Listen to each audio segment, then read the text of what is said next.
الحمدللہ رب العالمین والصلاة والسلام علی سید الانبیاء والمرسلین وعلی آلہ واصحابہ اجمعین الی یوم الدین۔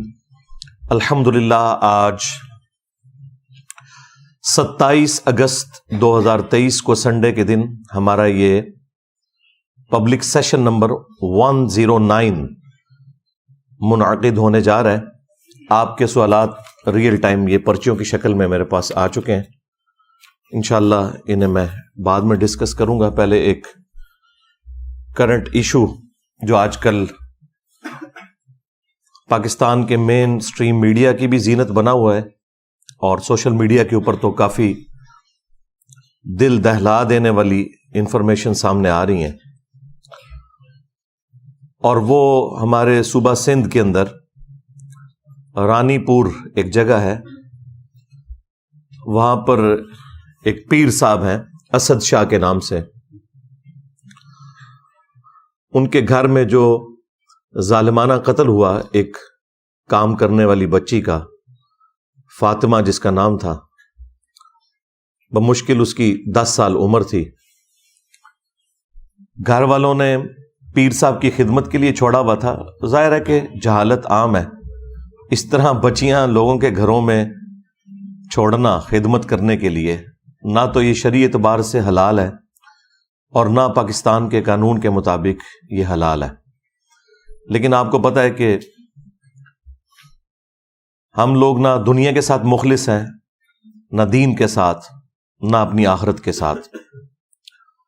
صدیوں سے استحصال ہو رہا ہے غریب عوام کا، ان کی غربت اور جہالت دونوں کا فائدہ اٹھایا جاتا ہے، اور یہ جو پیر طبقہ ہے بالخصوص، ان کے علاوہ بھی وڈیرے، بڑے بڑے جاگیردار، پیسے والے لوگ صدیوں سے غریب لوگوں کا استحصال کرتے آئے ہیں۔ اسی کی ایک نمائندہ مثال یہ رانی پور والا واقعہ ہے۔ میڈیا کے ذریعے آپ کو کافی زیادہ تفصیلات اس کی معلوم چل گئی ہوں گی، میں ظاہر ہے کہ اس لیول پہ اتر کے تو وہ ساری گفتگو نہیں کر سکتا، وہ آپ کو آلریڈی معلوم ہے۔ میں تو اس کے ان پہلوؤں کے اوپر گفتگو کروں گا جو ہمارے اس پلیٹ فارم کا تقاضا ہے کہ ہم حق کے لیے آواز بلند کریں۔ افسوس کی بات یہ بھی ہے کہ سندھ میں پچھلی 3-4 دہائیوں سے اس سیاسی جماعت کی حکومت ہے کہ جو اپنے آپ کو ڈیموکریسی کا چیمپئن کہتی ہے اور اپنے زوم میں وہ کارل مارکس کے نظریات کو آگے لے کے چلنا چاہتے ہیں، لیکن پریکٹیکلی وہاں پر اسی طریقے سے فیوڈلزم جاری ہے، پیر فقیری کی فارم کے اندر، اور یہ سارے پیر فقیر تمام جماعتوں کے اندر اعلیٰ پوسٹوں کے اوپر بیٹھے ہوئے ہیں۔ حکومتیں جب بنتی ہیں، خواہ وہ پیپلز پارٹی کی حکومت ہو، مسلم لیگ کی ہو یا پی ٹی آئی کی ہو، آپ کو وہی چہرے نظر آئیں گے، ان کے اپنے معاملات اسی طریقے سے چل رہے ہیں۔ ہاں، صرف ٹی وی میں تقریر کرنے کے لیے، جلسوں میں بنیادی انسانی حقوق کی آواز اٹھانے کے لیے آپ کو یہ سرگرم نظر آئیں گے، لیکن پریکٹیکلی ان کی اپنی زندگیاں ان تمام چیزوں سے آ رہی ہیں، بلکہ یہ اس پورے سسٹم کے بینیفیشری ہیں کہ یہ غریب لوگوں کا اور جاہل لوگوں کا استحصال کر رہے ہیں۔ خود دیکھیں کہ ان کی اولادیں کتنی پڑھ لکھ گئی ہیں، دوسرے ملکوں سے پڑھ کے آئی ہوئی ہیں، لیکن اپنے علاقوں میں، نہ بلوچستان کے اندر اور نہ سندھ کے اندر، یہ لوگ سکولز اور کالجز یا یونیورسٹیز کو پروموٹ کرتے ہوں، بالکل آپ کو ایسا نظر نہیں آئے گا۔ یہ چاہتے ہیں کہ عوام جاہل رہے اور اس طریقے سے ہم انہیں اپنا غلام بنا کر رکھیں، کیونکہ جب جہالت دور ہوتی ہے تو سب سے پہلے ان لوگوں کی جو چودراہٹ ہے وہ سٹیک پہ لگ جاتی ہے، جن لوگوں نے لوگوں کی جہالت کا فائدہ اٹھایا ہوتا ہے۔ یہ اتنے بڑے 2 ہتھیار ہیں ان کے پاس، ایک جہالت اور دوسرا غربت، کہ جس کے ذریعے یہ کچھ بھی کر سکتے ہیں۔ ورنہ کس کا دل کرتا ہے کہ چھوٹے سے بچے، ہم خود بچوں والے ہیں، دوسروں کے گھروں میں خدمت کے لیے چھوڑ دیں، اور اس کے بعد کہ جب اس طرح کی چیزیں بھی باہر نکلتی ہیں، لوگ کہتے ہیں آج کل کے پیر فقیر جو ہیں وہ راہ راست سے ہٹ گئے ہیں اس لیے واقعات آ رہے ہیں. ان سے پہلے بھی جتنے لوگ ہیں وہ اسی قسم کے تھے. پہلے سوشل میڈیا نہیں تھا، ویڈیوز نہیں بنتی تھیں، خبریں باہر نہیں نکلتی تھیں، لوگ ڈرتے تھے بات کرتے ہوئے کیونکہ پورے خاندان غائب کروا دیے جاتے تھے. کس وجہ سے؟ کہ اگر کوئی حق کے لیے آواز بلند کرے، حکومتوں میں بیٹھے ہوئے لوگ انہی پیروں فقیروں کے جاگیرداروں کے بینیفیشری ہوتے تھے اور یہ ان کے بینیفیشری ہوتے تھے. اس وجہ سے کوئی آواز بلند نہیں کرتا تھا، پورا خاندان قتل ہو جاتا تھا. یہ آج بھی یہ جدید جو اس دور کے اندر آپ کو سچائی کے لیے آواز اٹھانا آسان ہو گیا میڈیا کی برکت سے، تو یہ بھی آپ گوروں کو دعائیں دیں کہ اللہ تعالیٰ انہیں ہدایت دے. یہ انہوں نے ایک بہت بڑا کام کر دیا، ادروائز ہمارے بڑوں نے تو ہمیں جاہل ہی رکھا.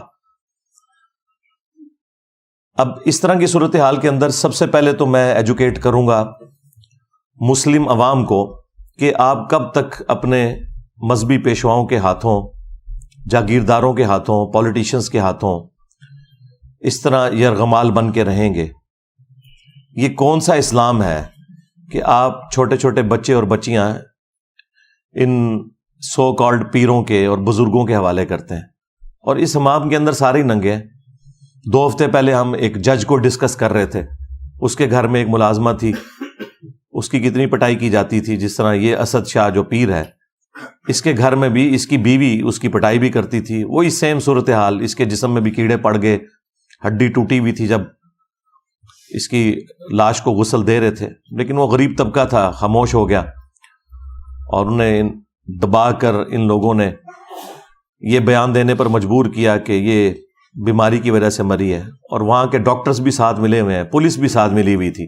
یہ تو جب سوشل میڈیا کے اوپر اس طریقے سے آواز بلند کی گئی لوگوں نے، تو پھر جو سینئر پولیس کے آفیسرز ہیں وہ میدان عمل میں اترے ہیں، انہوں نے ایک دلیری دکھائی ہے اور اس پورے معاملے کو لیا ہے. اب تو آپ کو پتہ ہے کہ پوسٹ مارٹم بھی ہو چکا ہوا ہے اس بچی کا، اور وہ سب کچھ ثابت ہو گیا ہے. اس کا جسمانی استحصال بھی ہوا ہے اور جنسی استحصال بھی ہوا ہے. ایک چیز میڈیکل رپورٹ کے اندر آ چکی ہے. 10 سال کی بچی، اور دیکھیں اس کی زندگی کے آخری لمحات کیمرے میں بھی کیپچر ہیں جس میں وہ تڑپتے ہوئے جان دے رہی ہے.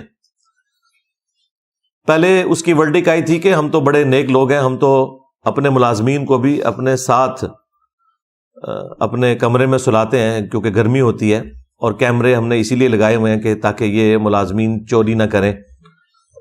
اور بقول پیر کے کہ وہ ویڈیو ہم نے خود عام کی تھی یہ بتانے کے لیے کہ یہ اپنی نیچرل ڈیتھ مری ہے، یہ بیمار تھی.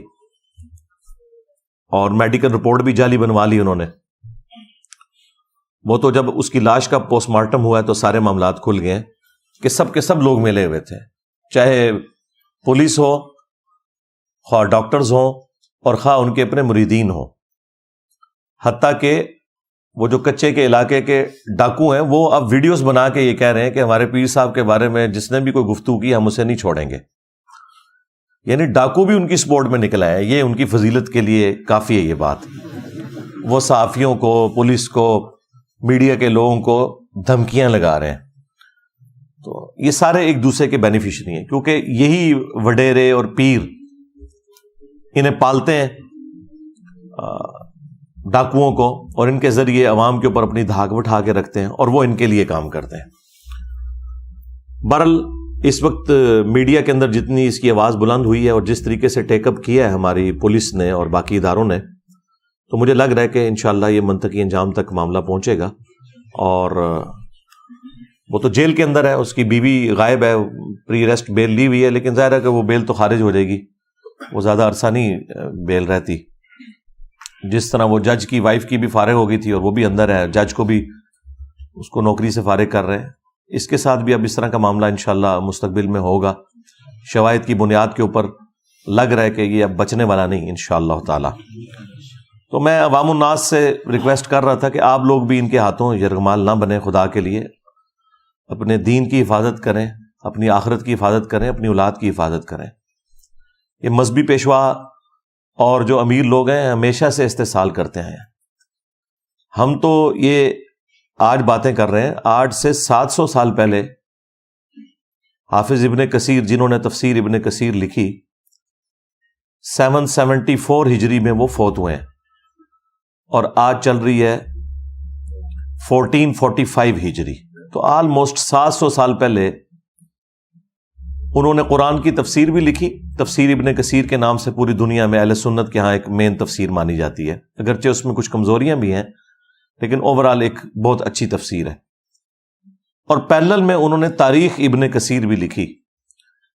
عربی میں اس کا نام البدایہ والنہایہ ہے لیکن اردو میں تاریخ ابن کثیر کے نام سے مشہور ہے.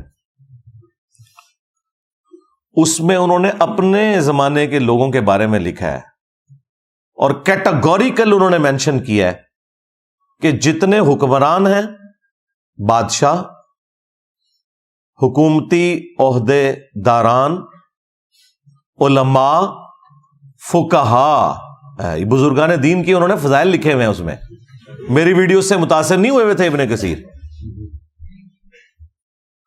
انہوں نے ان ساروں کے نام لکھ کے کہا کہ یہ سب کے سب لوگ یہ بچوں کے ساتھ منہ کالا کرنے کے مرض کے اندر مبتلا ہیں سوائے جن کو اللہ بچا لے. اچھا، اور یہاں ترجمہ کرنے والوں نے نا بڑا گول مول کر کے ترجمہ کیا ہے اس کو تو انہوں نے کہا کہ جی دنیا میں ایسے لوگ موجود ہیں جو یہ کرتے ہیں دنیا میں. اچھا اس کے بعد جو انہوں نے لکھا وہ جملے انہوں نے عربی میں تو لکھے ہوئے تھے، اردو میں سے ترجمے میں سے ہی نکال دیے. حافظ ابن کثیر نے لکھا کہ ماں باپ کی یہ ذمہ داری ہے کہ وہ اپنے بچوں کی پہنچ سے ان بزرگان دین کو دور رکھیں. یہ لکھا ہوا تھا انہوں نے، یہ انہوں نے نکال دیا کیونکہ پورا مدرسہ سسٹم اس کے اوپر چل رہا تھا. تو یہ صرف پیر فقیر یا علماء کا مسئلہ نہیں، سب کا ہی مسئلہ ہے. لیکن ٹارگٹ دیندار طبقہ اس لیے زیادہ ہوتا ہے کہ وہ کسٹوڈین ہے، وہ کہتے ہیں ہم ٹھیکیدار ہیں دین کے. تو بھائی چوپڑیاں نالے دو اس طرح نہیں ہو سکتا. دونوں جہانی مٹھے باہو، آپ کہیں جی میں دونوں چیزیں پیرلل میں ساتھ لے کے چلوں، اس طرح نہیں ہوگا.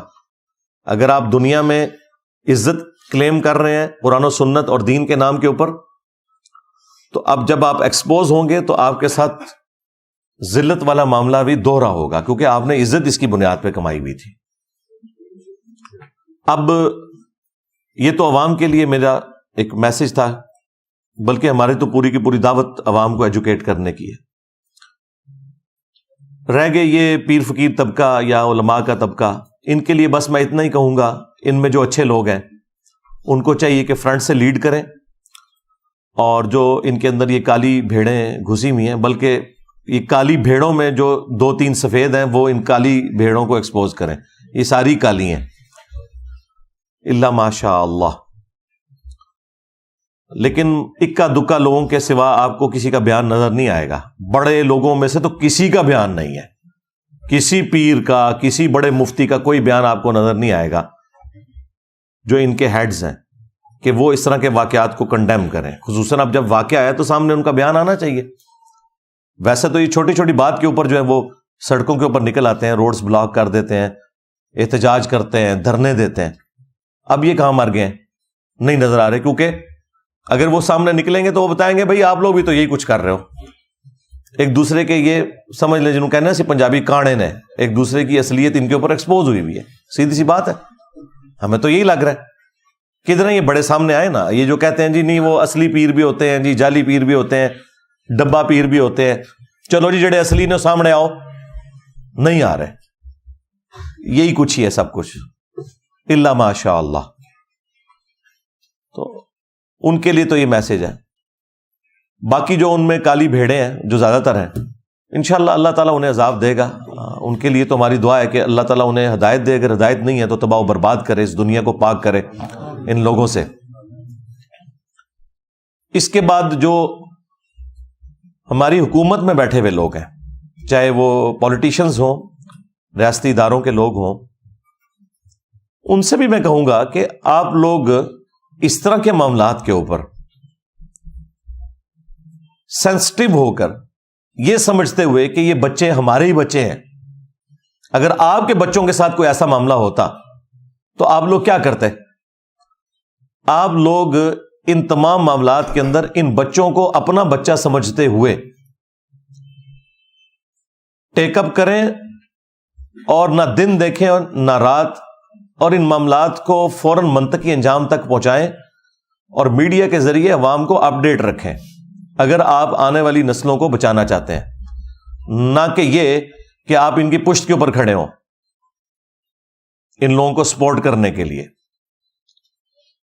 جوڈیشری بھی سو موٹو کوئی اس طرح کے معاملات میں نہیں لے رہی ہوتی، باقی معاملات میں لے رہے ہوتے ہیں۔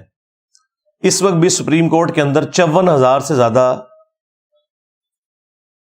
پٹیشنز پڑی ہوئی ہیں، کیس پینڈنگ ہیں جو انہوں نے فیصلے کرنے ہیں، لیکن یہ فیصلے کیا کرتے ہیں کہ عمران خان کو ضمانت دینی ہے یا نہیں دینی، نواز شریف کے کیس ختم کرنے ہیں یا نہیں کرنے۔ رات کو یہ اپلیکیشنیں دیتے ہیں، صبح لگ جاتی ہیں، اور باقیوں کے کیسز سالوں سے لائن میں لگے ہوئے ہیں، مہینوں ہفتوں کی میں بات نہیں کر رہا۔ سپریم کورٹ میں 4 سال 5 سال 10 سال کیس نہیں لگتا کہ جی آپ کا تو نمبر ہی نہیں آیا، تو نمبر یہ ان لوگوں کے لگا رہے ہوتے ہیں کیونکہ سارے ایک دوسرے کے بینیفیشری ہیں، ایک دوسرے کو سپورٹ کرتے ہیں۔ شکلیں بدلتی ہیں، کرتوت سب کے ایک جیسے ہی ہوتے ہیں۔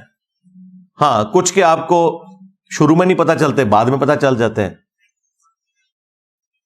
اور کچھ کے آپ کو اوپنلی پتا چل جاتے ہیں، اس لیے آپ لوگ فرق کرتے ہیں۔ ہمیں تو اندازہ ہے کہ یہ پورے کا پورا سسٹم ہی اتنا بگڑ چکا ہے کہ اس کے اندر اب اتنی جلدی اصلاح ممکن نہیں ہے۔ تو حکومتی جو لوگ ہیں انہیں بھی یہ معاملات دیکھنے کی ضرورت ہے۔ یہ تو میں نے ساری جنرل باتیں کی، اب میں قرآن و سنت کے حوالے سے 2-4 باتیں عرض کر دوں۔ سورۃ المائدہ میں اللہ تعالیٰ نے سورۃ النساء کے اندر واضح طور پر حکم فرمایا کہ اے اہل ایمان، اللہ کے لیے کھڑے ہو جاؤ انصاف کے لیے گواہی دیتے ہوئے۔ اور سورہ نساء میں تو یہاں تک آیا کہ اگر تمہیں اپنی جان کے خلاف گواہی دینی پڑے، اپنے ماں باپ کے خلاف، رشتہ داروں کے خلاف گواہی دینی ہے اور سچائی کے لیے کھڑے ہونا ہے۔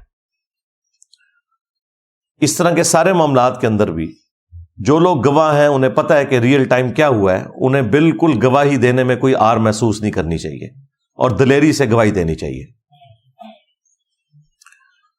اس کے بعد اللہ تعالیٰ نے سورۃ المائدہ میں ایسے لوگوں کی جو سزا ہے وہ بھی بیان فرمائی ہے کہ ہم نے بنی اسرائیل کے لیے بھی یہ طے کر دیا تھا اور اس شریعت کے اندر بھی کہ جان کے بدلے جان، آنکھ کے بدلے آنکھ، ناک کے بدلے ناک، کان کے بدلے کان، دانت کے بدلے دانت، اور ہر زخم کے بدلے اس لیول کا زخم لگایا جائے اس ظالم کو کہ جس نے مظلوم کے ساتھ یہ سارا معاملہ کیا۔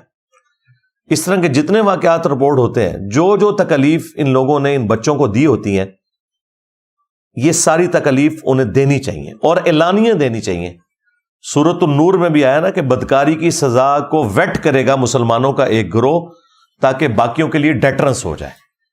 یہ چھپا کے سزائیں نہیں ہونی چاہیے بلکہ اعلانیہ ہونی چاہیے۔ اس کے بعد سورۃ المائدہ ہی میں اللہ تعالیٰ نے فرمایا کہ جو فساد فی الارض کرنے والے لوگ ہیں، یہ فساد فی الارض کرنے والے لوگ ہیں،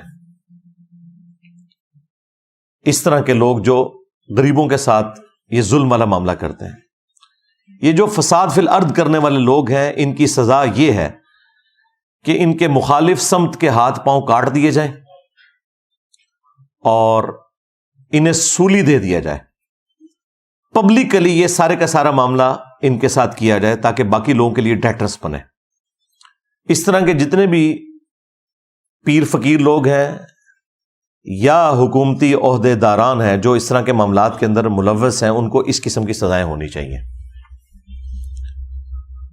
اور یہاں تو قتل والا معاملہ بھی اس میں ایڈ ہو گیا، وہ تو بہت ہی سینسٹیو ایشو ہے۔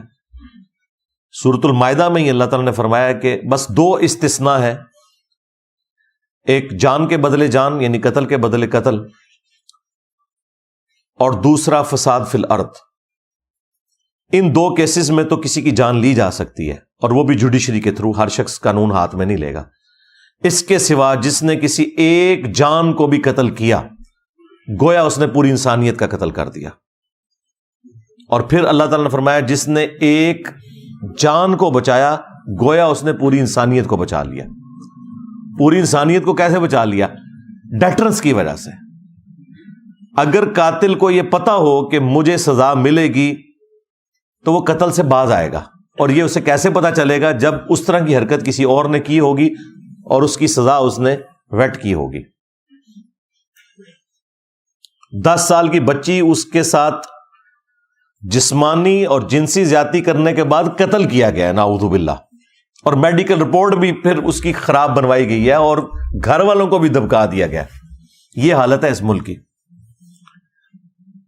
اس میں معافی معاملہ ہونا ہی نہیں چاہیے. اس طرح کا جو قتل ناحق ہے ایک مؤمن کا, اس کے بارے میں تو سورۃ النساء میں آیا کہ ہمیشہ کی جہنم ہے سزا.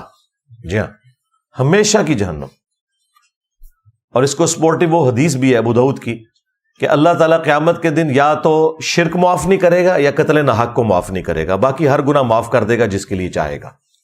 یہ 2 گناہ ایسے ہیں کہ جن کے بارے میں اللہ تعالیٰ کا سٹانس بہت سخت ہے. اب اس میں سورہ النساء کے اندر اللہ تعالیٰ نے ایک آپشن رکھا ہے کہ اگر مقتول کے ورثاء معاف کرنا چاہیں تو وہ کر سکتے ہیں, اور اسی کی پلی پھر لے کے یہ سارے لوگ اینڈ پہ چھوٹتے ہیں. آج تک جتنے لوگ چھوٹے ہیں, لیکن انہیں یہ پتہ نہیں ہے اس کیٹیگری میں فال نہیں کرتی. یہ فساد فی الارض ہے اور اس کی سزا جو ہے وہ اسٹیٹ نے دینی ہے. اگر مقتول کے ورثاء معاف بھی کر دیں تب بھی جو ڈیٹرنس پھیل گئی ہے عوام الناس کے اندر, جو لوگ گھروں میں بیٹھے ہوئے سہم گئے ہیں, جن کے بچے ہیں,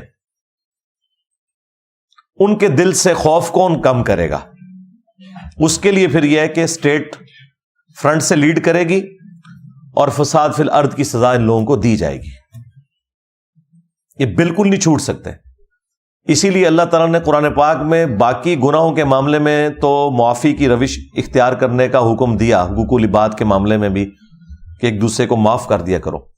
لیکن قتل ناحق ایک ایسا گناہ ہے کہ جس کے بارے میں اللہ تعالیٰ نے قرآن پاک میں سورۃ البقرہ میں فرمایا وَلَكُمْ فِي الْقِصَاصِ حَيَاةٌ يَا أُولِي الْأَلْبَابِ. قتل کے بدلے میں, قتل کرنے میں انسانیت کی زندگی چھپی ہوئی ہے اے عقل مندو, تاکہ تم ڈر جاؤ. یعنی ڈیٹرنس اسی میں ہے کہ جس قاتل نے قتل کیا اس کے بدلے میں اس قاتل کو قتل کروایا جائے اور معافی کی روش اختیار نہ کی جائے. یہ قرآن کا اسلوب بھی نہیں ہے کہ آپ قاتل کو معاف کریں.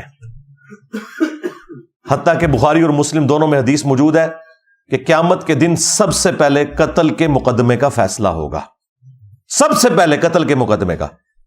جی ہاں, ایک حدیث ابو داؤد کے اندر ہے کہ سب سے پہلے نماز کے بارے میں سوال ہوگا, لیکن وہ ہے حقوق اللہ کا معاملہ, کیونکہ سنن نسائی کے اندر ایک حدیث ہے کہ حقوق اللہ میں سب سے پہلے نماز کے بارے میں فیصلہ ہوگا اور حقوق العباد میں قتل کے مقدمے کے بارے میں سب سے پہلے فیصلہ ہوگا. اور وہ فیصلہ کس لیول کا ہے کہ ابو داؤد کے اندر حدیث موجود ہے کہ مقتول قیامت کے دن اپنے قاتل کو الٹ ہوگا. یہاں تو قاتل نے قتل کیا تھا نا, وہاں پہ جو قتل ہوا وہ شخص ہے وہ اپنے قاتل کو پیشانی کے بالوں سے پکڑے گا, اس حال میں کہ اس کی اپنی رگوں سے خون بہ رہا ہوگا, اور وہ اسے گھسیٹتا ہوا اللہ تعالیٰ کی بارگاہ کے اندر پیش کرے گا. اللہ تعالیٰ کے عرش کے پاس پہنچ جائے گا اور کہے گا کہ یا اللہ آج مجھے انصاف چاہیے کہ اس نے دنیا میں میری جان کیوں لی تھی. اتنی اللہ سے فرینکنس ہے مقتول کی کہ وہ قاتل کو پیشانی کے بالوں سے پکڑ کے اللہ کے پاس پہنچ جائے گا. یہی حدیث جب سنن نسائی میں آئی ہے تو اس میں وہ صحابی کہتے ہیں کہ اس حدیث کی وجہ سے وہ اپنا فتویٰ ساتھ دیتے ہیں کہ اعانت نہ کرو, مدد نہ کرو کسی قاتل کی مقتول کو قتل کرنے کے معاملے میں. اور وہ اسپیشلی حکمرانوں کو ذکر کرتے ہیں کہ اپنے معاملات کو سدھار لو. صحیح بخاری کے اندر ایک حدیث ہے, اس کو سپورٹو حدیث ترمذی میں ہے. ترمذی والی حدیث کے اوپر تو کلام ہے بعض محدثین کا, لیکن اس کے الفاظ بہت خطرناک ہیں. میرے نزدیک تو وہ روایت بخاری کی وجہ سے مضبوط ہو جاتی ہے. ترمذی میں الفاظ ہیں کہ اگر زمین و آسمان کی ساری مخلوقات مل کے ایک مومن کو قتل کرتے ہیں تو اللہ تعالیٰ پوری کائنات کو جہنم میں پھینک دے گا اس ایک مومن کے قتل کے بدلے میں. جامعہ ترمذی میں جو یہ حدیث ہے اس کو سپورٹو جو بخاری کی حدیث ہے اس میں الفاظ ہیں کہ سیدنا عمر کے دور میں جب ایک قتل کا مقدمہ آیا تو سیدنا عمر نے کہا کہ اگر یہ پورا گاؤں بھی اس ایک بندے کو قتل کرنے میں شریک ہوتا تو میں سب کو قتل کروا دیتا. ایک بندے کے قتل کے بس. جامعہ ترمذی میں اور سنن ابن ماجہ میں حدیث ہے, نبی الاسلام نے فرمایا کہ اے کعبہ تیری خوشبو بہت اچھی ہے لیکن ایک مؤمن کی حرمت اللہ تعالی کے نزدیک تجھ سے بھی بڑھ کر ہے. اور جامعہ ترمذی میں حدیث ہے کہ نبی صلی اللہ علیہ وآلہ وسلم نے فرمایا کہ اللہ تعالیٰ کے نزدیک ایک مؤمن کا قتل کرنا اس سے بڑا گناہ ہے کہ کوئی شخص پوری دنیا کو تباہ و برباد کر دے. اب پوری دنیا کے اندر سب کچھ آتا ہے, سارے بزرگان دین, ان کے مزارات اور کعبہ شریف, سب کچھ کوئی برباد کر دینا, حرمت کی ساری جگہ ختم کر دے, اس سے بڑھ کر جرم ہے ایک مومن کا قتل. اور یہ صرف بات مومن تک نہیں ہے, صحیح بخاری میں حدیث ہے جس نے ایک کافر کو بھی ناحق قتل کیا جو مسلم سٹیٹ کے اندر ٹیکس دے کر عہد کی پاسداری کر رہا تھا, جزیہ دے کر رہ رہا تھا, تو اللہ تعالیٰ ایسے شخص کے اوپر جنت کو حرام کر دے گا یہاں تک کہ وہ جنت کی خوشبو بھی نہیں پائے گا جو کہ 40 سال کی مسافت سے آ رہی ہوگی. یعنی کافر کا ناحق قتل کرنے والا جنت میں جانا تو دور کی بات ہے, جنت کی خوشبو بھی نہیں پائے گا. تو مومن کا قتل تو پھر بہت بڑے لیول کی چیز ہے.